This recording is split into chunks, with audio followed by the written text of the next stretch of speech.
Hello, welcome back to another episode of the Blue Mountain Mix podcast. I'm Mary Lynn and I'm coming to you from the Blue Ridge Mountains of Virginia, where summer is definitely set in.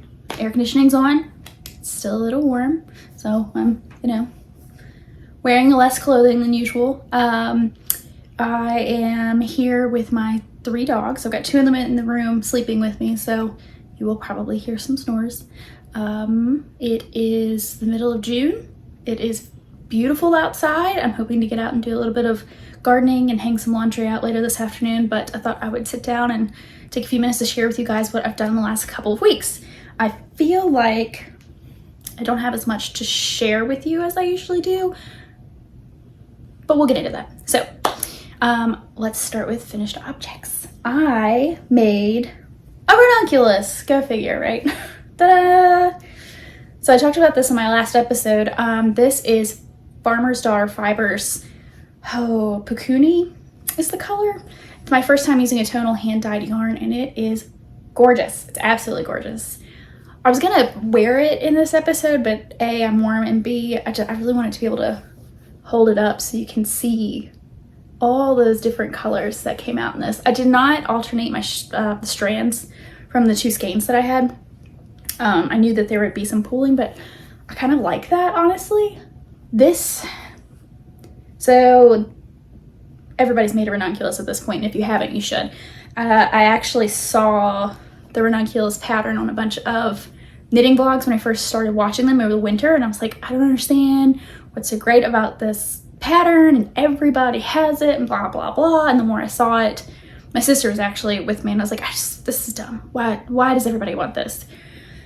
And then I saw more and more of them. Then I texted her one night. I was like, I need to make a ranunculus. She made fun of me, but it's such an easy pattern. It's easy to do. It comes out beautifully. I definitely messed up a little bit, but I think I missed so you've got these kind of, I guess, just textured stitches at the top, and you're supposed to repeat them underneath of your eyelets. And mine are so small you can't really see them because I counted wrong, wasn't paying attention, and I think there's supposed to be a second set. And I obviously didn't do that. I was very excited to wear it, so whoops. And the story behind this, it took me maybe 3 days to make. I had wanted to make it on size 8 needles, which the pattern calls for US 10s, but because this is a sport weight yarn, I felt like it was going to end up being too loose of a fabric, so I cast it on, got all the way through the yoke, decided it was too small, ripped it out, switched to 10s, cast it on wrong, ripped it out, cast it on wrong again. So this is the 4th version. And the fact that I still got it done in less than 2 weeks since the last podcast, start to finish, I think says a lot about the pattern. And I don't know why it's so quick, honestly. I mean, I really don't. But it is extremely fast. Things I changed about the pattern. So you're supposed to have short rows on the front and the back, and I just did the back because I like a little bit of a scoop. I don't want it too tight up here. And this is the larger neck hole cast on. You have an option for a small and a large. And the small had some instructions that I was not really willing to sit down and follow. So I just cast on the large neck hole. And it's really not that large, at all. I thought it would be kind of off the shoulder. You see a lot of them off the shoulder, but yeah, the size 10 needles came out with a really nice fabric. Everything looks really good. I've already worn this with this dress. I just kind of put it over top, and then I have a long black skirt on. And I got so many compliments at the vineyard I went to. And I've already gotten it dirty, and I can't get it to come out. I leaned up against something at some point at the vineyard, and this is after soaking, scrubbing, putting wool wash on it, soaking again. This is 100% wool, so you can already see a little bit. I don't know if it'll catch it on the camera, but from where I lightly scrubbed it, it's already fuzzed up a little bit. So I think whatever it is, I can't tell if it's grease or paint from one of the outdoor chairs I was in. I don't know, but it's really in there. So I'm just gonna pretend like it's not there. It's on the back. Oh well.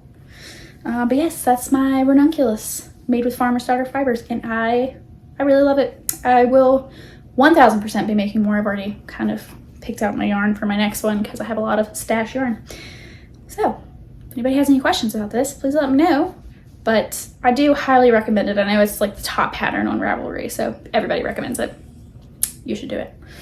So that's my first finished object. And my second, my only other one, I only have 2 this week, is my second version of the Maine shawl. So if you saw my episode a couple weeks ago, I did a test knit for Samantha Guerrin. It's her Maine shawl, Maine squeeze shawl, Maine like the state. I always say it wrong. But my first version came out way too small. I used fingering weight or maybe a sport weight yarn. 2 different colors. It was supposed to be for my girlfriend, and it came out like baby sized. So I said I was going to rip it out and start again because I have extra of that yarn, but I stash dived a little bit and I found, she really likes the beach, so I found this gradient color yarn from We Crochet Knit Picks. It's chroma worsted, and look how nice that came out. I love it. I like this so much better than the first version I did. Ew, what is that? It's a leaf. Whoops. Isn't that gorgeous? So I used, the chroma worsted. I used 1 full skein of that and just a tiny bit of the second skein. And I have a lot of this cream color that I got tricked into buying at Michael's. And I really wanted to use that up. If you watched the last one, you'll know all about that. But here's the sad story. It didn't even use 1 skein. This whole thing did not even use up 1 skein. These are 150 gram. Yeah, look how big that, look. This is crazy. Oh, cream cotton, 324 yards, 150 gram skeins. So yeah, it says limited time only. And I made my first sweater out of this, my first ever garment. Hindsight, probably wouldn't use this for that again, but I go through all that in my last podcast. So yeah, I have a bunch of this. I have like 4 more skeins. I really wanted to use it up, and I was a little bit disappointed that this is still left. Like, oh, but it's okay because I'm thinking I thought this was 100% cotton, but it's not. It's 87% cotton and 13% nylon. But wouldn't this make a really cute short-sleeved, bigger ranunculus? Perfect. And if I don't end up liking it, gift knit, right? Yeah, I've realized the limited time only thing. So they said it was limited time. They put it on clearance at the end of the season. And so I bought, all these skeins of it. And that next spring, it was right back on the shelf. But I think that they got rid of these because I think the new skeins are smaller. And I think it's smaller for the same price. So technically I got a good deal, and it was on clearance. And it's not the worst thing ever. It's just, like, it looks really nice in the shawl. I just don't think that I'll have to show you guys one day, that first sweater, because it just, yeah, maybe it was me. Could just be me, but I do think it worked really, really well for this. I am very pleased. I have not shown my friend yet. I kind of gave her like a sneak peek picture. I saw her Friday and she was asking about it, and I was like, well, it might be done. I won't lie. It's still not, it's not a Stephen West Schlinkit, but it is certainly big enough. And she wears hers like a scarf in the winter. She's not a big calling knit, but it's all over. Oops. It's been in a bag on my floor where my dogs have access, so I think they might have been snuffling around and brought some yard leaves and things in, but yes, my second Maine squeeze shawl. I need to take a better picture for Ravelry too. It doesn't really catch all these really nice colors. But yes, those are my 2 finished objects for this week. I know I said I was going to work on my Friday tee by Petite Knit, and the saddest story ever, I ran out of yarn. So that's on hold. I used a hobby yarn. It's cotton merino, and it's been really nice, and I have 1 skein of the white left. It's white with little blue stripes.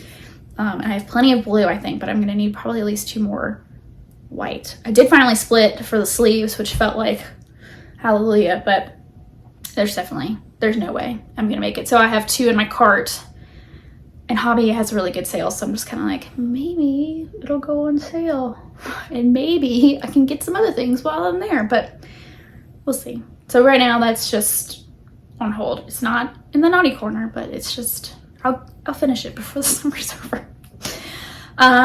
So things I have been working on this week, other than the Ranunculus, I started the Camisole number 6 by My Favorite Things Knitwear. Woolen Things is having a knit along, which is really nice because they have like a group chat on Instagram, and people are asking questions and sharing pictures and saying, you know, my edge stitches look like this, is this normal? And it's really nice because sometimes, especially, I'm not a new knitter, but I am a newer garment knitter, so sometimes I do have questions. I'm like, who am I going to ask this, you know? Or questions that I had that I think might be dumb that clearly other people have had, and you know, I kind of feel better, like, oh, okay, it's not just me. So here is my progress on that. I should have, I don't know, I need to really look at the pattern, but I'm pretty sure you can just go ahead and sew the straps together. I don't think you have to wait till the end for any reason, but I haven't yet, so it looks a little funky. But the way this is knit, very similar to her other camisoles that she has. You do one front section, the other front section, connect them together, do the back section, 1 and 1, and then you connect the whole thing and you knit it down in the round. So I'm using a serious stash buster yarn. This stuff, it's called Loops and Threads Wool Like. This is so old. This is at least 5 years. Definitely more than 5 years. This is between 5 and 10 years old. This has been in my stash forever. I've gone through and done a couple of destashes, and every time I keep them, because I'm like, it's a nice color, it's a fingering weight yarn, which I never worked with until pretty recently. But you can see this one's kind of square and this one is certainly round. I'm holding them double to make DK weight probably yarn. But this particular skein has been a hat, it's been a scarf, it's been a cowl, and I just kept ripping them out because I just didn't care. So it has been really through the ringer. This is a nylon and acrylic, which I also don't love, and I think it's going to be hot, so we'll see. But like as I'm knitting with it, I'm like, my hands are hot. This is gonna be a hot tank top, which might make it good for like sleeping in the winter, maybe, because I don't want to be too warm, but a little bit of warmth would be nice when I snuggle up under my sheets.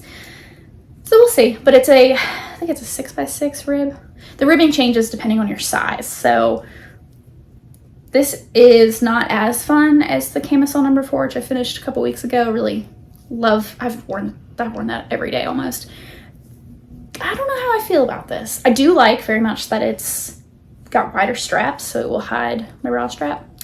And it could be too that I'm just not in love with this yarn, but I'm glad to have it out of my stash. It's very soft, it's really soft, and it's machine washable, so just toss it and go. But yeah, I don't know, it's not filling me with super amounts of joy. Might also be too that with Camisole number 4 is a broken rib pattern, so I knit continental style, and I find it easier to knit purl continental versus knit 6 purl 6, because my purling is not very great continental style, so I end up switching back to English style and then switching back to continental. It's just kind of a drag, so we just need to finish it. That's it. Just need to power through. So I do a couple of rows every day at least, just to get through. And I really think I should sew the straps down. This looks so silly. It does have I don't know how I'm going to show you this, deeper V in the front and less in the back. And technically it's totally reversible, so you could just flip it around if you wanted to have more coverage in the front, or vice versa. So that is my Camisole number 6 so far. Fingers crossed it should be done by the next time we guys talk. Next time we guys talk. So yes, I have that on. I'm making the medium size, and it's on a mystery size 6, Chowgu 6. So yes, that's that. That's okay. And then my last work in progress, I really don't feel like I have that much to share today. My last work in progress is, I'm very excited. It's the Lunae shawl by Natasja Hornby. It is fabulous and gorgeous and filling me with all sorts of joy. I started this, I did a little bit of work on it Saturday. I was gone most of the day with a girlfriend of mine, but at the vineyard where I ruined my ranunculus. So I've actually made fairly decent progress. It doesn't really seem like it, but look how beautiful. So the way that this pattern is done, technically this is how this is going to lay when everything's constructed. So you knit this top panel, and it's like it's one giant triangle, and then you get into decreases and you have this on the opposite side. I don't know how to explain that very well. Probably makes no sense, but it's it goes from little to big to little again. That's your top piece, and it's got mosaic stitches, which are gorgeous, and I love them, and this really nice texture here in the middle. It's probably not the best section to show you because I definitely counted wrong, but it's a star stitch, which just gives this really nice just look to it. It's just so different. I'm in love with it already. It's one of those things I don't want to put down because I'm like, one more mosaic section, just one more. Like I think I did from here up just last night, which this does not look like much, but these star sections take a while because you have to knit so many, pass it over, knit so many, pass it over, and then you have to pick them back up on the opposite side for a purl row.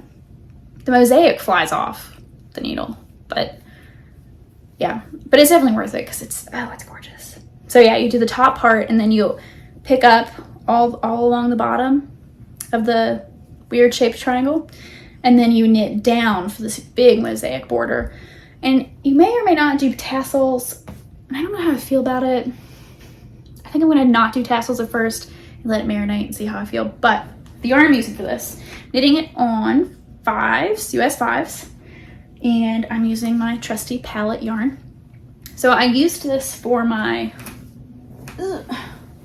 Stephen West shawl, one of my most recent ones, and it blocked out so well, and it's so affordable. They had a sale on this. I think I paid $3.50 maybe for a 50-gram ball, and it's, I think this is gonna be backwards. What says palette? Sorry, my phone flips the wrong way. But in any case, it's 231 yards, 50 grams, 100% wool. It's a little toothy, but I wear that shawl all the time. I don't think it's itchy. I put it around my neck. I don't have any issues with it, and it blocks out. The stitches relax so nicely when it's blocked out. So my main color is Autumn Heather, which is gorgeous. It's got all these different little colors in it. I was worried when I bought it online that it was going to be too orange. I mean, granted, I love Halloween, so I bought orange, black, and white. I was like, oh, Halloween shawl. But it really isn't that orange. It's more, I don't know if that's really true to color. Yeah, I'd say it is. But there's like some browns in there. It's very fall foliage, is what I think of. So I've got that one. I've got white, it's just white. Which I also, when I opened the bag, I was like, oh gosh, I should have done cream. But I actually really think that the white pop it's really good. This is so pretty. It looks so good on camera, but I just want to wear it. Okay, anyways, and my last one is missing. My last one is Asphalt Heather, which this one doesn't have so much of the, you don't get so much of the like variation in color. It has a little bit, but I had a whole ball of this left over from this. So I had 100 grams, I think, that I bought for my Stephen West shawl, and it's in there. But yeah, I had a whole ball left, so I was like, I'm gonna use this for sure. Yeah, so all told, I think I've spent like 20 bucks on this shawl, maybe, and it's 100% wool, and it's gonna be fabulous and amazing. So yes, if you need 100% fingering weight wool, I highly suggest palette. I really like it. And I can't wait to see what this looks like once it's blocked. It's gonna be so nice. So that is my other work in progress. So this is gonna take me a while. I will be shocked if this is finished by our next 2-week podcast. My next one, actually, since we're on the subject, might be a little delayed. My husband has switched to daylight shift, which for whatever reason I was recording on his weekends off, but he sleeps all day, or did sleep all day. So I could get up, have coffee, record on Saturday or Sunday, and then he'd wake up at like 2 or 3 and we'd have our evening together. But now that he's on night shift starting this coming week, I don't want to record while he's in the house. I know he doesn't care, but I did that last time and it just felt weird. I felt like rushed and I felt weird, and I don't want to do it. So I'm going to kind of delay the next one a little bit, so we'll be on his other weekend schedule, his weekends to work, because he'll be gone 7 a.m. to 7 p.m. I got all day to record. So yes, that's the plan. The only other thing I'd like to share is a new to me thing. When I bought my palette yarn, We Crochet has a lower free shipping threshold than Knit Picks, so I bought these from them. I think it's $30 or $35 that you have to have for your free shipping. So I was like, well, I could buy more palette because I'm always going to use it, but then I decided I would treat myself to some pretty sock yarn, because in theory I'm going to knit socks this summer for summer sock camp with Crazy Sock Lady, but I haven't started yet. But I got Hawthorne fingering weight in the color Woodstock. Look at that. This is like such a treat to myself. It wasn't that expensive. It was like $11, but I just think that's so gorgeous. I cannot wait to cake this up and make something. My husband said, ooh, Barney colors. And I was like, I'm gonna punch you in the face. No, just because it's purple and green. But it's got some like teal in there. It's just so pretty. Yeah, so I'm gonna make myself some socks. I just don't know what kind of socks. I also have some older, more of my deep stash dyes. I can't speak today. I'm sorry. I've got some of this kind of self-striping. I think this is probably from a thrift store at some point. So I think it feels like, and it looks like, Patton's Crazy Sock yarn. You know what I'm talking about. And I think this is the kind that like self-stripes into an actual pattern. So I want to do like a fancy sock, but I feel like if you've got stripes and you've got all these colors going, like, are you gonna lose some of the texture of the stitches, the stitch pattern, because you're distracted by these colors, you know? I really wanted to do some single color socks with the toe and the heel in like contrast colors. And I'm slowly gathering up a bunch of little bits of yarn in my ends bin. It's kind of stressing me out, which is silly because it's not like you can't use it, and there's plenty of like stash buster shawls and stuff, but like, you know, I had this much left over from the Ranunculus, and I only had 2 skeins of this Farmer's Daughter. I thought for sure I would use it up, and I had intended to knit the length until I ran out, but I'm really glad I stopped where I did. This is a superwash merino, and I knew it would stretch, so when I stopped knitting the ribbing, it was right at my waistband. I mean, right past like my natural waist, just touched my waistband. I blocked it, I hung it outside to dry on the line, and that sucker grew at least 3 to 4 inches, which is more where I prefer my clothes to fit anyways, so it was perfectly fine. But can you imagine if I'd used all of this? It would be like, be down to my knees. So yeah, I've got a bunch of little things like this, so, because they don't all match, you know, like, I have my really nice alpaca mix and this. And that actually doesn't look too bad. I'm gonna have to keep an eye out for a scrappy shawl. I want to make a Fantastitch by Stephen West, which I think it has like 6 or 7 colors. And some of them don't require very much as far as, you know, yardage. So these might be good candidates for that. It's just a matter of having enough scraps in enough complementary colors. We'll see. that's, you know, got my thinking cap on there. If anybody has any pattern suggestions, definitely please let me know, because I hate the thought of these things just not being used. They're so wonderfully soft and pretty, and, you know, yarn's not cheap generally. And I just hate to think that it's not getting used up. But such is life, right? Well, guys, that's all I've got today. It's a much shorter episode than usual, but it's probably, you know, you need a little break from talking. And clearly my brain's out the window today, so yeah. Thank you for joining me. I hope that you have a fantastic and lovely week wherever you are in the world. And if you're in the summer hemisphere, get out there and enjoy that weather. Go swimming or read a book under a tree. We just redid our deck, and we put up lights and stuff, and it was so hot in the house before I'm really a cheapskate, and I don't like to turn the air conditioning on too early, so my husband was at work at nighttime, so, you know, he's in his air-conditioned environment, and I was so hot in here that I went out onto the porch, took my iPad and my headphones and my knitting, and we have these new like party lights strung up. So I plugged in my lights and I sat out there in the nice cool breeze and knitted by party light, watching Fruits Basket on Hulu for like 2 hours. I'm sure my neighbors were like, "What? It's 11 o'clock. What is she doing?" It's too hot to be inside. So regardless, I hope you have a fantastic, wonderful week, and I will see you guys very soon. Bye.